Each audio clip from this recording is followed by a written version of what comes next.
परत आता काल साहेब आले, म्हणजे या अल्पसंख्याक माझ्यासारख्या सामान्य कार्यकर्ते या मागं का लागलेले आहेत. पवार साहेब मागे लागले तर म्हणायचं पवार साहेब मागे लागले नाही पण अशी ते पवार साहेबच म्हणतात ना दरवेळेला. त्यांची भाषणं ऐका कालची याच्यापूर्वीची. त्यांनी कायमपणानं प्रजेचाच प्रचार केलेला आहे, रयतेचा प्रचार केलेला आहे आणि मला वाटतं त्यांची भूमिका तीच असावी. परंतु तुतारी घेतल्यामुळे कितपत आव्हान वाटतं समाजिक यांचं? हे बघा आता निवडणुकीचा रिझल्ट कळवेल. आपण निवडणुकी आधी बोलणं बरोबर नाही. शेवटी कुठल्याही माणसाला आपण कमी लेखत नाही.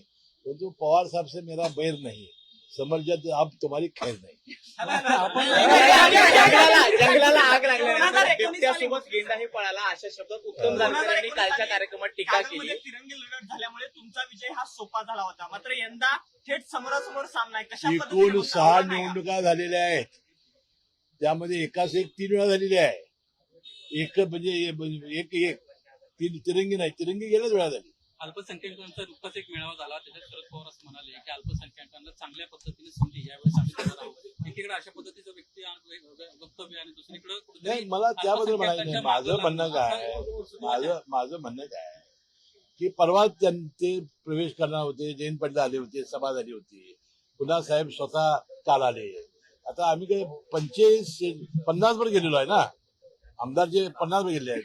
मग माझ्यासारख्या सामान्य अल्पसंख्याक मागे का लागले एवढा जोर, काय उद्देश तेच मला समजलेलं नाही. जंगलाला आग लागल्यानंतर जंगलाला नाही, मला काय कारण मला काय माहिती नाही. साहेब माझे नाही, ही निवडणूक ही नायक विरुद्ध खलनायक आहे. जयंत पाटील यांनी उत्तम जानकर यांची सुद्धा टीका पाहायला मिळाली तुमच्यावरती. जंगलाला आग मला लागल्यानंतर काय जयंत पाटील यांनी असा उल्लेख केला की संबंधित त्यांच्या संस्था चांगल्या आहेत, मात्र तुमच्या संस्था ह्या भ्रष्टाचाराने परवडलेल्या, असा उल्लेख जयंत पाटील यांनी नाही केलेलं नाही. ते जयंत पाटील बोलूच शकत नाही. संस्थांवर टीका नाही, बोलू शकत नाही. आपण जर पाहिलं ज्यावेळेस तुमच्यावर कारवाई झाल्या होत्या त्यावेळेस ज्या कुटुंबानं ज्या पद्धतीने तुमच्या कुटुंबाची फरफड झाली होती संपूर्ण महाराष्ट्रानं कुणी केली होती, ज्या काही कोण होतं यात, संस्था या मागे कोण होतं, या संदर्भात या मागे कोण होतं, म्हणून ही नायक विरुद्ध खलनायक लढाई आहे. गाडगे साहेब त्यांनी म्हटलंय की आगामी निवडणुकीमध्ये जवळपास 30 ते 40 हजाराचा फरक असेल विजयामध्ये. कुणाचा गाडगे म्हणतायत. अहो मी तेच सांगितलं ना तुम्हाला.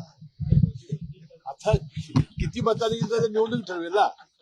तुमच्या सोबत असणारे काही नेते शरद पवारांच्या भेटी घेत असल्याचं पाहायला मिळालं. केपी पाटील असतील. अहो मी सांगतोय ना, जिथं जागा रिक्त आहे तिथं जाता येत ना सगळीच. पाठिंबा नाही कुणाला पाठिंबा, मग आता मंडळी सगळे चाललेले आहे. अहो असं कसं सोबतचे नेते असतं. जर तिकडे जात असतील तर त्याकडे तुम्ही अहो त्यांना आता निवडणूक लढवायची ना. राष्ट्रवादी अजित पवार गट किंवा अजित पवार यांचा जो पक्ष आहे त्याला फटका बसेल का, अशी जी दांडावरची लोक आहेत ती दांड बदलतायत त्याच्यावर? अहो ते कुठे जात आहे, ते ज्याला तिकीट मिळणार आहे तिथं विरोधी तिकीट मिळणार नाही तिथं जात आहे. राधानगरीतले तिन्ही नेते आपल्या वेळेचे जात आहेत.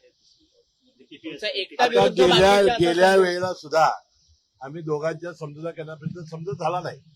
ती मेहुण्या पाहुण्यांची जी आहे ती समजुता होण्याच्या पलीकडे आहे. मी तर थकलोला आहे ती मिटवण्यामध्ये. तुम्ही पाठीवरचा देव खाली ठेवला. आमदार राहणार नाही, तुम्हाला मोठी जबाबदारी देण्यात येईल. नाही, ते मेजॉरिटी त्याला बहुमत व्हावं लागतं, तुम्ही निवडून यावं लागतं आणि बहुमत व्हावं लागतं. सर ते म्हणतायत आम्ही आमदारच करणार नाही समर्जित ना, तर मंत्री पण करू. नाही, ते निवडून यावं लागतं आणि बहुमत व्हावं लागतं.